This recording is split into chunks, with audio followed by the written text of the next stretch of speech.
I forgot again, Charles. I should have had some like luau music for our Yeah. Blue Hawaii. Well, actually, sorry, this isn't Blue Hawaii. It's based on the movie Blue Hawaii, but we're going to be talking about Blue Hijack. This is, of course, Blue Hawaii, not to be confused with the 92nd Street Hawaii, which is a totally different thing that we'll talk about another time. But how are you, Charles?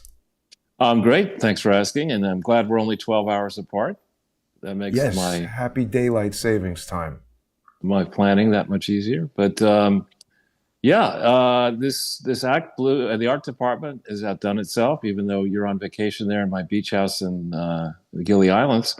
Um, the degree to which, this latest scandal on ActBlue we're only scratching the surface of the real scandal. It's actually interesting that there are two things going on at the same time. You have the ActBlue scandal, where people are beginning to say, wait a minute, how did ActBlue raise as much money as they raised? And exactly how is this legal? And who are these small donors who supposedly each of them contributed according to the records of ActBlue? At the same time, we have this spectacle in Romania, where in recent hours, I think, the tyrannical EU has basically canceled the ability of the person who pulled the most votes in Romania, and that election was overturned. But that candidate, who's the front runner, has now been barred from running in the redo of the Romanian election. And this is not what George Washington and what the patriots who died in World War I and World War II fought for. This is tyranny. Whether it's digital tyranny and cancel culture that's emerged in the UK and across the EU, or this kind of bullshit picking and choosing winners of elections and saying that some election winners are not legitimate while others are, taking US taxpayer money and funneling it into different elections around the world to propel candidates to victory or to stop threats from emerging as leaders. This is absolutely not what Americans are spending the most they spend on anything on this.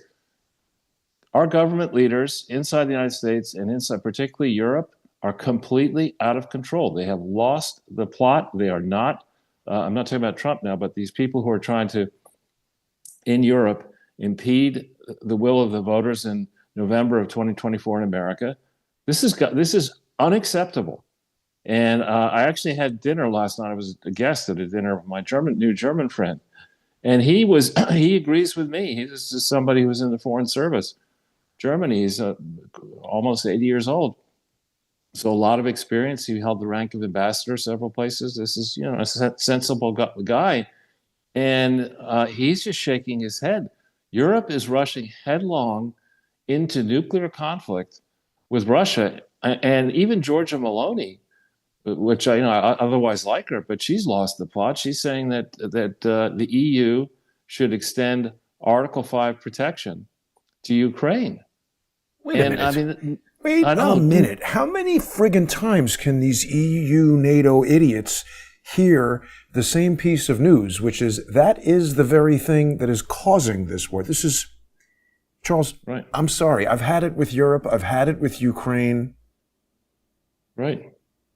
I've had it with lessons from Europeans. Yes. Medvedev, no, not Medvedev, Lavrov, who also he's even more sensible than Medvedev. He points out that if you look at European conflicts, which I have not studied carefully, but Europe is responsible for most of the mayhem that has occurred across the planet in the last 500 years. Enough of this bullshit. I honestly, I think, again, Putin has been very patient here, but Trump needs to throw a fucking Trumper tantrum, not a temper tantrum, a Trumper tantrum. And he needs to get this start with Keir Starmer and say, listen, dude, you either stop this bullshit. Trump, what's his name? Zelensky is trying to play the EU and UK against the US. If we won't support Zelensky, then he goes to Starmer and he gets concessions out of Starmer and he gets concessions out of the EU, and they try to fuck all that. I would give Starmer a hard deadline. I'd say, listen, we're here in March. Springtime is coming. Springtime for peace. we're going to have peace in Ukraine by March 21st. And if we don't, our troops are coming home by March 30th, meaning we're leaving the UK. We're going to leave the UK. We're going to decide how many of these troops we need to have in the first place. And it's not that we're going to take the troops from the UK and put them in Budapest. We're going to take these troops and we're going to send them home to their families. In particular, there are troops that are serving across Europe that are in the National Reserve. So we're going to send those people home to their families, and we are going to radically reduce our footprint, our military footprint, across civilization, which you argue is more developed than ours. It's been developed because we have subsidized you. Okay, you get your 36-hour work week, you get your 6 weeks of vacation, you get all this because you're not shouldering the cost of defense. And don't think that by spending money alone, you can replicate the support that we give you. You don't have the experience that we have. You just don't. And with so, decades of technological development of military equipment. Well, just the troops. You can't take, as we see in Ukraine, you can't take, let's say, an Olympic athlete. If there are some weightlifters, I think, in Ukraine. You can't take an Olympic athlete who's physically incredibly fit and then put them in a uniform and immediately they're ready to fight. You have to train them up.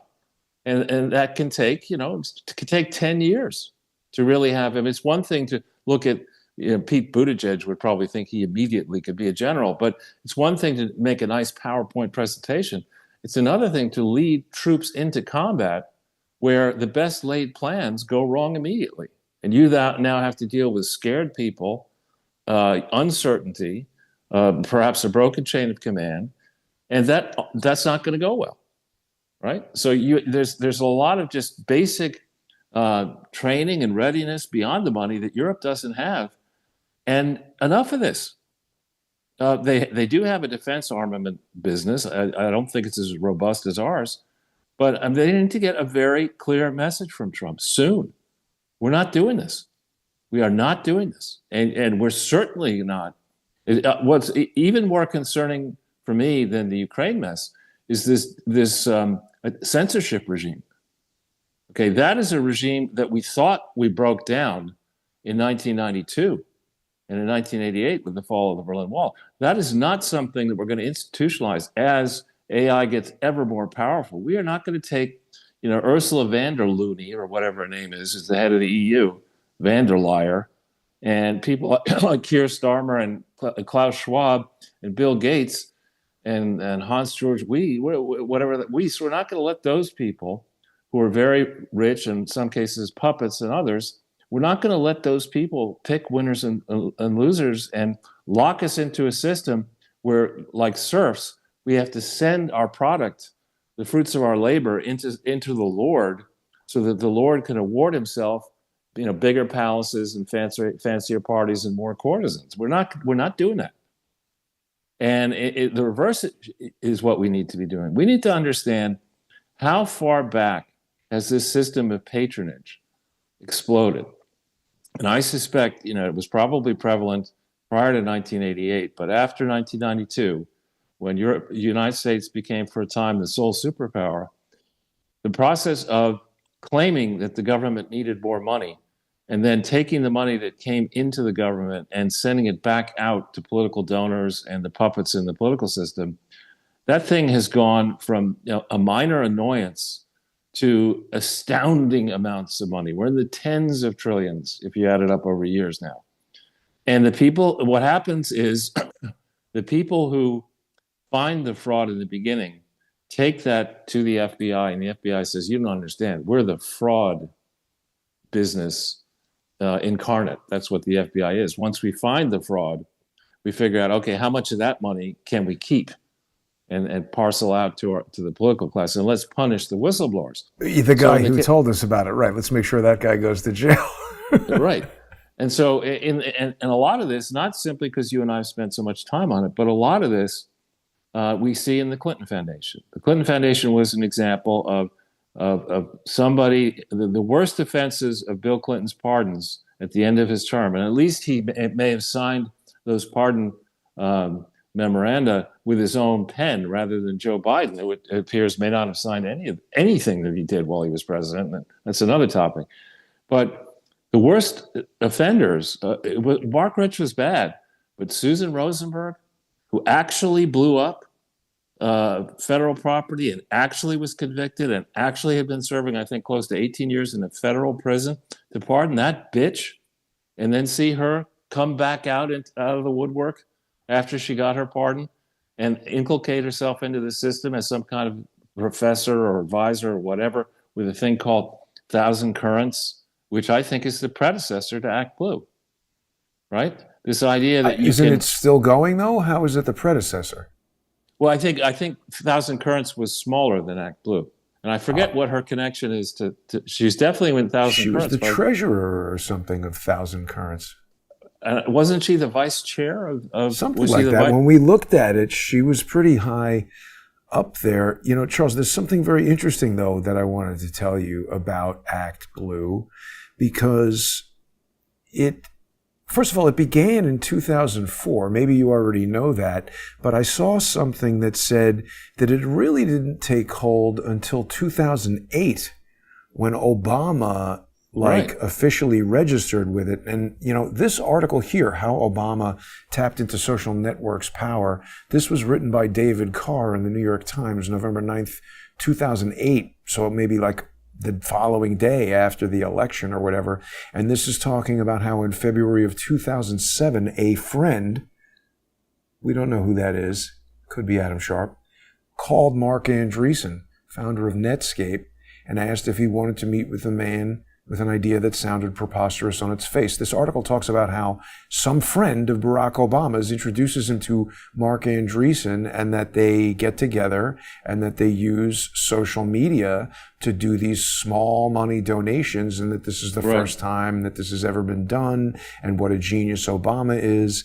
And I surmise that that friend is Adam Sharp. It's interesting because when I published this, Mark Andreessen blocked me. It's weird. How do these billionaires even know who the hell I am that they would block me? Could you send me separately that article by email? Yep. That's very significant, that article. I know. We'll get into it. So basically the challenge in politics is a really dirty business.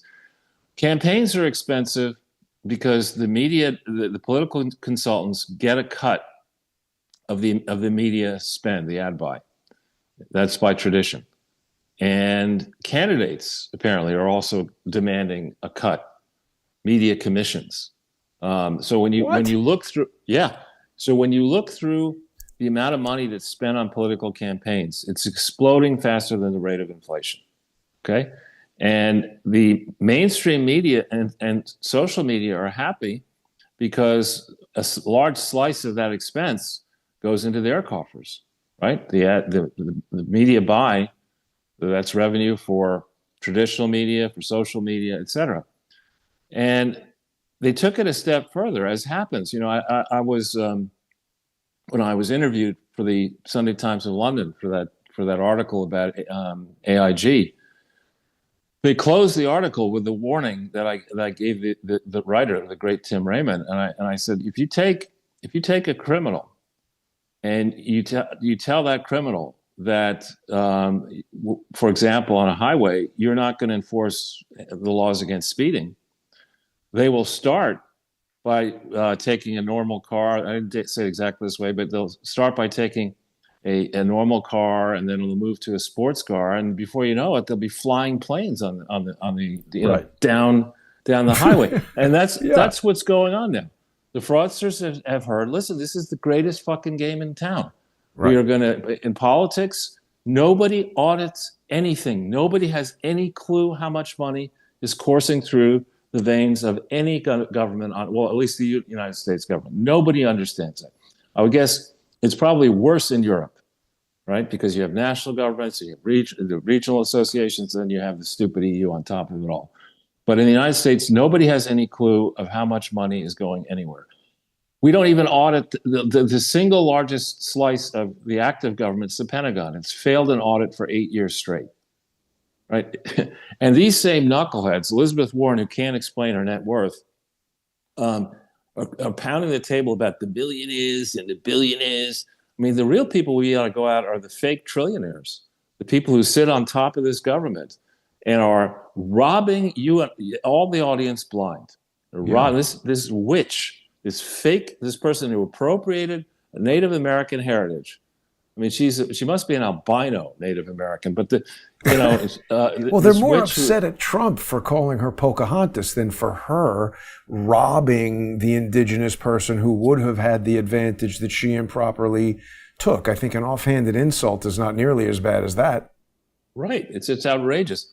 And so we have a system where fraudsters understand that if you can get a government contract, as Stacey Abrams did, who in the fuck would give $2 billion to some gap-toothed fatty to go, of all things, buy new refrigerators that are supposedly environmentally more positive than old refrigerators? How is that charity? Letting them go appliances. How many did Nancy Pelosi take of those appliances? I mean, it's a preposterous well, and who's thing. Selling her the appliances? Who's making the profit on the appliance? What dealer does she get? I'm sure her brother-in-law owns the refrigerator store or something like that. Well, and everybody understands. I mean, Trump, when he was president the first time, you may remember, the South Koreans were dumping Samsung and other appliances below cost to emulate the Japanese in the 80s, to, in theory, to take out the American competition, and get a beachhead here, and then on the market. But this is preposterous. And to give it to her, somebody who ran an election and likely used the ActBlue technique to get fake small donors, to get campaign cash routed to her, so that cash could go to these friendly social media and legacy media stations to extol her virtues in a campaign. Then she loses, and she doesn't concede. She goes, "I'm still the legitimate governor of Georgia," and nobody says a peep on. Margaret Brennan doesn't have her on To Face the Nation or whatever her show is, to lecture her about respecting the will of the people. No, this bitch puts together something with $100 of revenue. It's probably panhandlers make more than $100 in a day. But it's very reminiscent of what our friend Matt Tate did with his Capital Alpha Securities. Start the company with $1. Now, that wasn't a nonprofit and didn't necessarily have the same goals as this. But Charles, we're seeing it all over the place. And the one good thing that is happening now is that after you and I talking about this for almost a decade, finally people are coming around to understanding that this is like an underground kind of like hidden economy that we don't get to participate in. And these criminals can exchange tax-exempt money, pay their employees 40 to 60% more than they'd be earning anywhere else. Idiots 100% like you told more. me. Right. You told me you were speaking to somebody who's in Washington, D.C. and of dating age, and he's saying that everybody he's meeting is a six-figure earner working for a nonprofit. What do they do all day? Well, what he was saying was even more outrageous. He said that, and we can mention his name because we discussed it. It's your distant cousin, Jason Burek, Wall Street for Main Street. But he was saying that the most preposterous thing was not just the salary. He would ask them what they're doing, and different ones would say, "Well, I'm going to this fighting climate change conference, and pick some fancy resort like Hawaii or something like that." Wow! And I'm flying first class. He meets another girl. She says, "I'm going to the conference, but I'm going by private jet." I mean, what? And the whole thing. We're now to a place you couldn't say this. Actually, and even my friend on the show, Jason, kind of shut me down a little bit on this, but more and more thousands of scientists, actual scientists, not Dr. Jill Biden scientists, real scientists, not fake conflicted criminal vets. No, right. That's why nobody takes science courses, because he's one of those. But anyway, real scientists have said that this whole thing is a fraud. And it makes sense. I mean, you can't, this planet, first of all, nobody knows exactly how old Earth is. All these scientists in all these laboratories, they don't get down, okay, how old is the Earth? Is it 5 billion? Is it 7 billion? Is it 10 billion? You tell me. It's not, it's not 10,000 years. So over the life cycle of a planet that's billions of years old, a study covering 200 years is bullshit. Yeah. To begin with. Exactly. Right? Is complete bullshit. It's like, it's like driving a car and, looking not even at the road, but looking in the old days when you had that ornament on the front of the hood, looking at that to try to figure out, which direction. It's ridiculous. And so and what happened with the whole climate change green scam is they rigged the system. The academics got together and they had departments of scamming, and they would decide who gets in the scam department. Then they had the fake peer-reviewed papers. And so if the result is to say it's a challenge, you'd only get published if you say, oh, it's a hoax. And so 99% of the peer-reviewed bullshit papers would all agree that it's a problem. And then those very same academics and institutions would go to the federal government and say, see, we found this gigantic problem. We need to spread the word. We need to get serious about it. Give us a lot of bribes. And they get all this money. And Exhibit A is AOC. And AOC was in the news. This really, I'm getting a little bit cheesed off, as they say in England. But there now some group of very smart people has gotten access to the expense reports of Congress people. And AOC put in an expense report apparently recently where she was reimbursed for taking dance lessons. What? And then for spending a lot of money to somebody like 3,000, a certain amount of money called hundreds for a dance lesson, then low thousands like 3,000 or some other payment to suspiciously look like a dance instructor, and then $3,000 at some taco restaurant. Why is a congressperson getting reimbursed $3,000? Why is Jasmine How many tacos Crockett, is that?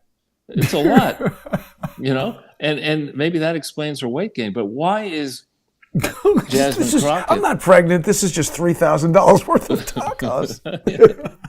It's absolute insanity. And in that kind of climate, when you have that kind of climate where Congress people are doing this, and staff people are doing it, and lobbyists are buying, people just say, listen, the rules are for other people. We get to insider trade. We get to target our enemies.